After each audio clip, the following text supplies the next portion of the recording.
News every 15 minutes, weather every 10, and sports twice an hour.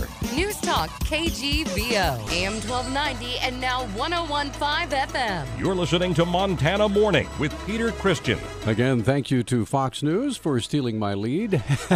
Good morning, everyone. It is Montana Morning. The top story, of course, the Reynolds Creek fire burning in Glacier Park this morning.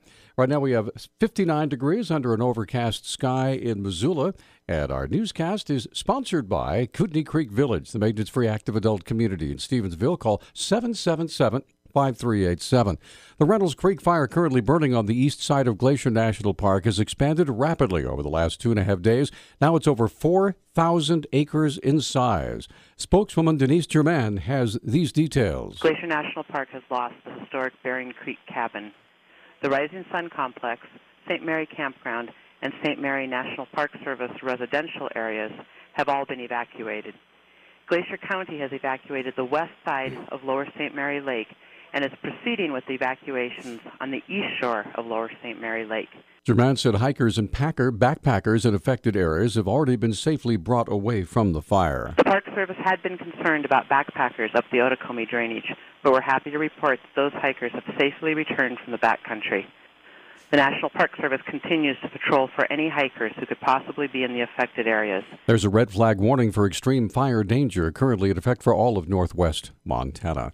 Quick response from an interagency fire team accredited with the quick containment of a fire on Flathead Lake's Wild Horse Island. Our news partners at NBC Montana report that Manager Ron Sweeney with the CSKT Fire Management Division said his department responded to the fire call about 4 o'clock yesterday afternoon. Make that, Wednesday afternoon. 2 hours later, the fire was completely contained. Smoke from the fire was visible from Polson on the lake's south shore and Yellow Bay to the east. Sweeney said the Fire Management Division was impressed with the interagency response from DNRC and Tribal Resources. A group of local citizens has plans to organize armed guards to protect military recruiting officers in Missoula. President of the United Veterans Council, Susan Campbell-Renault, following the lead of groups in other communities across the country to show support for military installations where recruiting personnel are not allowed to carry firearms. I think it's important for the bad guys to know that we are not going to be stand into submission, and we are going to stand up and protect the Marines and the Army, soldiers and all the other military and recruiters' offices that truly at this point are sitting ducks. Missoula County Attorney Kirsten Papst did a search of state statutes and found nothing these groups want to do that would violate the law. If these people are not prohibited persons, they're lawfully carrying weapons that are properly registered, they're not threatening anyone, they're not blocking access, and they're not in a prohibited place, there really are no state laws that are implicated, and there's nothing that would prohibit them from engaging in that kind of conduct. Now, KGVO News contacted the Marine Corps Recruiting Command in Seattle, Washington, and received the following response, and I quote, "We appreciate their intent, but their presence is unnecessary and could be disruptive to recruiting operations," end quote. In a related story, Montana's Senator Steve Daines and California Congressman Duncan Hunter were out on the media circuit this week discussing their new Semper Fi Act, a bill that would allow military officers and non-commissioned officers the ability to carry firearms at military recruitment centers. Daines discussed the dangers of the current situation in light of the shootings in Chattanooga with CNN anchor Allison Camarota yesterday. Remember, this was a gun-free zone. There were signs that said it was a gun-free zone. These are very, very soft targets that somebody who has premeditated an attack like this knows they're going to go into a gun-free zone. So let's just ensure that the men and women who serve in the U.S. military have all the tools that they need to protect and defend themselves. Let's keep our military safe. Daines went on to highlight the different level of trust placed in military personnel overseas compared to home. We must ensure we do all we can to protect and defend the members of our service. Think about this. They served in Iraq and Afghanistan, some of these members who lost their lives last week. They were able to defend themselves over in Iraq and Afghanistan on foreign soil. Yet when on their home soil, they don't have all the resources necessary to defend themselves. The reason officers cannot currently carry weapons at recruiting centers is because of a Department of Defense directive issued in 1992 during the George H.W. Bush administration. 27-year-old Kevin Leno was sentenced yesterday to 40 years in the Montana State Prison for the beating, torturing, and shooting of transient Gilbert Jack Berry in August of 2014.